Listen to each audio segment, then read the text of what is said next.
clicking of my thumbs, something wicked this way comes. Welcome to the channel. We're going to be taking a look at part 2 of our 7-part series called the 7 Days of Pumpkinheads. This one I'm calling Something Wicked This Way Comes. Now real quick before we get too far into this, let me just do my shameless plug.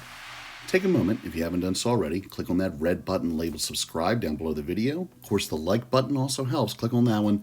And if you have any questions about anything I'm commenting on here, leave it in the comments section. I'm happy to answer any questions I can, or even address questions in future videos.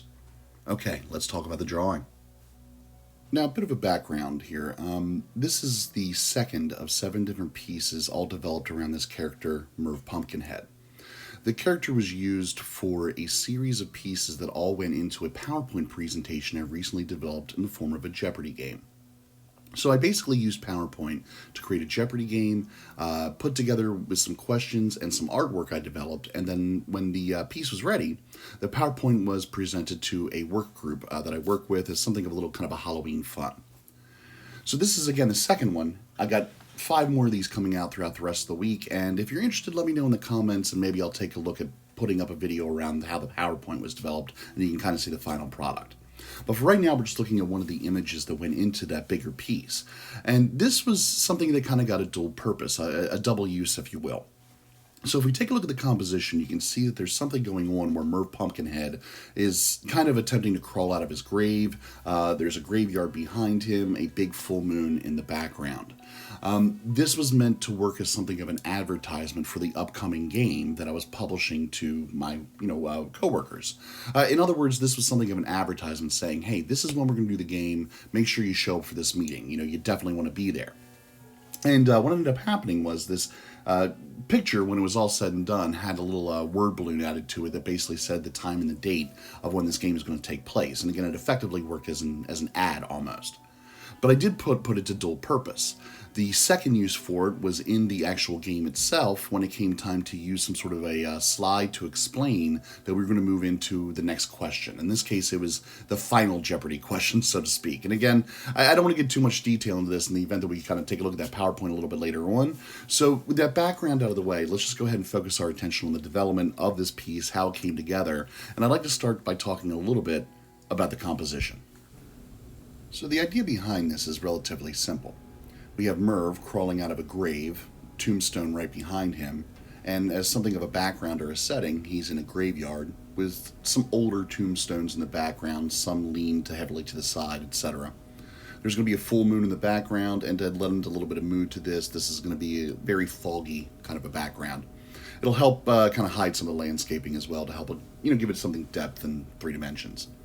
Right now, I'm focusing my attention on getting the detail I want in the Merv character. He's obviously the focus here, and we're going to play the focus in a lot of different ways. Number one, he's going to be very detailed compared to the rest of the background around him. In addition, he's going to be something of a different color set as well. Because of the full moon that's going to be in the background, everything's going to be mostly lit in something of a blue light. And that's going to lend itself to the sky, the graveyard itself, mostly in blue hues and dark blues in addition. Now, Merv himself, he's a pumpkin, so he's going to be orange, and that orange is going to lend some contrast to bring him into the foreground and get that focus where I want it to be. So you can kind of see how the background's laid out here. Just real rough, loose sketch.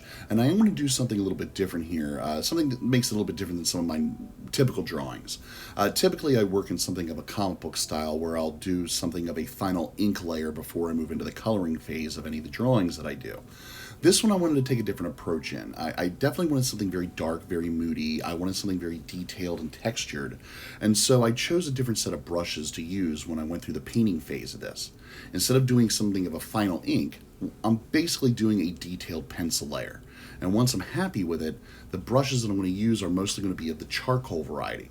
Now, I'm not very picky about my brushes, and I don't really download any custom ones typically.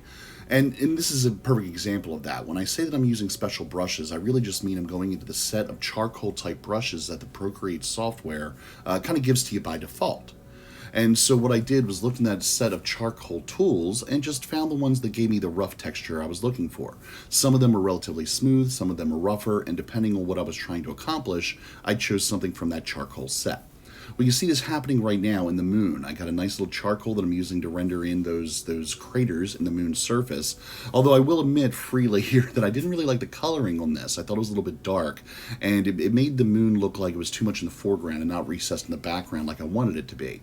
So I ended up scrapping this moon a little bit later on because I just got too detailed with it, and there was no way to blur it enough or kind of make it fade enough, so to speak, to let it sit in the background the way that I wanted it to behind the set of clouds that's ultimately about to go in. So again, what we're looking for here is very moody atmosphere. So these heavy clouds are going in. I want a lot of darkness in here, but understand that everything that I'm doing is still in some shade of blue. Remember, blue is going to be our light source here, so I want that to really kind of inform most of my landscape, and that also includes the clouds. So there are no true blacks here, just as much as there are no true whites. Everything, for the most part, other than Merv, is going to be some shade of blue, whether that be dark or light or somewhere in between. Next thing I'm going to do is start punching in the tombstones in the background. And again, I'm using a charcoal type brush for this to get something of a rough texture. The thing that really sells this, though, once we get the silhouette shape in, is to get that highlight in. So a different color, still using a charcoal brush, is going to be used to paint in something of a blue edge around each of those tombstones to help give it some three-dimensionality and really kind of help it pop on the page. And again, give it that sense that there is some light source coming from the moon. Something else that might also be worth pointing out is the little blur that I'm giving to the tombstones at the bottom as they fade into the ground. So first they were faded a little bit using a smudge tool, and then that smudge was given some direction to make it look as if the tombstone is, or at least the shadow of the tombstone is pointing away from the light source of the moon. Again, helps give the ground underneath a little bit of three-dimensionality, especially considering that there's not going to be a lot of detail with all the mist that I've painted in. Now, a couple little changes are going to be made here. I'm going to kind of add in a couple layers to give that background a little bit more depth, a little bit more darkness as we get more towards the horizon line. At that point, I'm moving into the tombstone that sits directly behind Merv. Now this one's going to be a little bit more in the foreground, so I'm going to offer it a little bit more detail, even though I'm still working in that rough kind of charcoal textured type brushes. One of the things I decided a little bit later is that I wanted that tombstone to be a little bit bigger. Again, I wanted it to pop, sit in the foreground, give the piece some depth, but also increasing the size of the tombstone allowed me to put in some text a little bit later on. Now, we won't see in this final piece, but when I get this thing moved over into my PowerPoint presentation, I was able to put in some text in that tombstone that helped me cite the date and the time of the little game that we were going to play. So it was a handy little effect. I mentioned before I wasn't really happy with the moon, so this is where we're going to go in and try to make some changes to it. And at first what I did was take the existing moon that I had and try to blur out some of the detail, try to make it a little less obvious that there was something so bright that it needed that sort of detail. It's kind of hard to explain, but ultimately I just wasn't happy with what the experiment was trying to kind of produce. So I ended up deleting it, starting all over, and just kind of went with something that was equally as bright, but there wasn't as much detail in the craters. Again, that idea trying to get it to sit in the background a little bit more than it was appearing to originally. Okay, let's talk about this little pumpkin head here now. I love working in these little pumpkin heads. That's why I ended up doing 7 of them. And really, it just all kind of comes down to the huge exaggerated expressions I'm able to put on the face. In addition to that, I love putting all the little lines in that simulate the little bumps on the outer surface of that pumpkin shell. It's just a lot of fun to me, and I love getting a lot of the detail work in there. So I've got the initial orange painted in. You can see already that it just kind of pops off the screen, but we need to give it some sense of depth, and so we're going to go in and paint in our light and shadow. A little bit of a discussion about the light and shadow here. This is going to be similar for all of our pieces across the board when it comes to Merv. A lot of the settings that he ends up in put him in some sort of a dark place where the light source is typically the moon, and the moon is offering a cool blue light to light up our scene and also Merv. Blue light painted on the right side of the pumpkin makes sense here. Now, let's talk about the complement for the shadow. Because we have a cool light for our light source, we're going to use a warm color for our shadow. And that means I'm going to skew more towards the reddish type area. Orange red might be a better description for it, but I'm also going to desaturate it quite a bit and make it more towards the gray. Now, if I painted that in just as is, it would come off gray and it would just look muddy. So whenever I paint in those shadow layers, I'm going to put that layer itself on a blend type mode. And you can do this in Procreate if you're familiar with it. I've talked about it in some previous videos. As a matter of fact, I'll put a little card up there that kind of tells you a link to find one of my shadow videos that goes into a little bit more detail about this. But the point here is that it is a warm shadow and a cool light, and it helps kind of give that opposite effect here. Again, cool light, warm color for shadow gives depth, in other words. The thing that makes this really kind of interesting is that when it comes to the actual face itself, and by that I mean the little yellow areas that represent the eyes, the nose, and the mouth, they are on their own separate layer. So as I paint the pumpkin shadow and light sources in, none of that actually goes onto the yellow portions of the pumpkin face. Those I'm going to light up a little bit differently. So they're sitting on a layer, just kind of sits above everything else. And when I get ready for it, or when I get ready to kind of work in that area, I can work on it separately. And what I can do is actually use it as almost a secondary light source. I'll put some kind of white kind of highlights in the eye areas to give you the impression that there are eyeballs in there. And again, I'll use those as almost like little mini light sources to light up the face just a touch more. Now, I got some ground I've sketched in here that Merv is kind of crawling out of. Hopefully it gives the impression that he's removed some dirt to make room for him to climb out of the grave that he's been buried in. Maybe this bears mentioning. I think a friend of mine brought this up a while ago when they saw this picture. What's going on with the arms there? Why are they brown?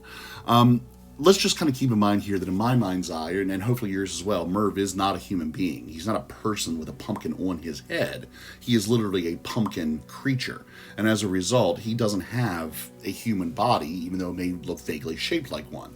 Again, in my mind's eye here, Merv's body is actually just a series of vines, the similar vines like the ones that will come out of the top of his head and create that stem that's there. Because he's something of a rotted creature, I'm going to paint those vines in brown. That's my decision there. In future paintings of this, you'll see me actually paint hands and wrists green. He'll typically be wearing gloves to kind of hide the vines that make up his fingers. But if you see the exposure of like a green wrist or something, it's because they're meant to be the vines that really kind of make up his entire body. Hopefully that makes some sense. Okay, so you can see that we've increased the size of the tombstone now. Again, notice how it helps it sit in the foreground a little bit more. And that effect is also achieved a little bit by increasing the size of the tombstone to such a degree that it actually overlaps one of the other tombstones in the background. And that overlapping really kind of helps create that depth also. One of the other things I decided to do kind of last minute to help sit that moon a little bit more in the background is to paint in the silhouettes of the trees. Now, it was relatively easy just to kind of sketch these in. Trees can be a little bit tricky sometimes, but there is a little bit of a rule of thumb here. Anytime you're drawing a branch off a tree, bear in mind that every branch is kind of like half the size of the trunk below it. And so everything kind of gets smaller and smaller until you just can't really get any smaller than that. So making sure that everything below it, or the trunk that it fed from, is kind of twice the thickness is one of the ways that you can kind of help achieve a realistic looking branch or a tree as a whole. Okay, we're kind of finishing everything off here, it seems. You can see I'm putting in those highlights on the eyes, and that's going to call it the end. So remember, hit that subscribe button if you haven't done so already. I've got 5 more of these coming. Make sure you come on back and take a look. Hope to see you again. Take care.